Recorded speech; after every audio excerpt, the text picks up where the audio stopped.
Te damos la bienvenida a este tutorial para añadir, gestionar, importar, exportar y optimizar ubicaciones de tiendas con SEO Route Planner.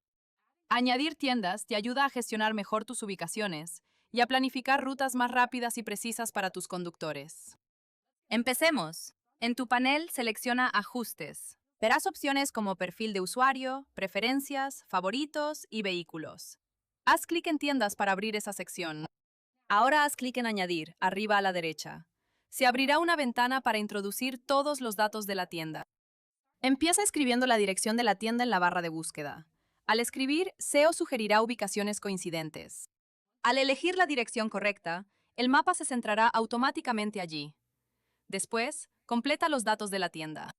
En nombre de la ubicación, puedes poner un apodo breve, como Almacén Central o Sede Centro, para identificarla luego. Añade el código de área para agrupar rutas y navegar mejor. La latitud y la longitud aparecerán automáticamente al seleccionar la dirección. Así, SEO localiza el punto exacto y optimiza rutas con más precisión. Si quieres definir las zonas que atiende tu tienda, activa Zona de entrega. Haz clic en el icono del mapa y elige la herramienta Lazo.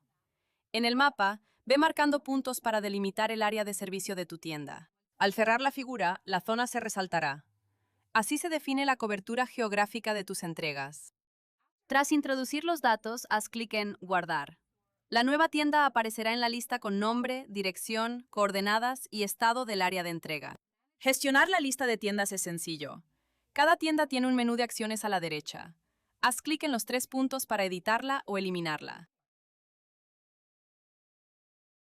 Desde Editar, cambia la dirección, el código de zona o la zona de entrega cuando quieras.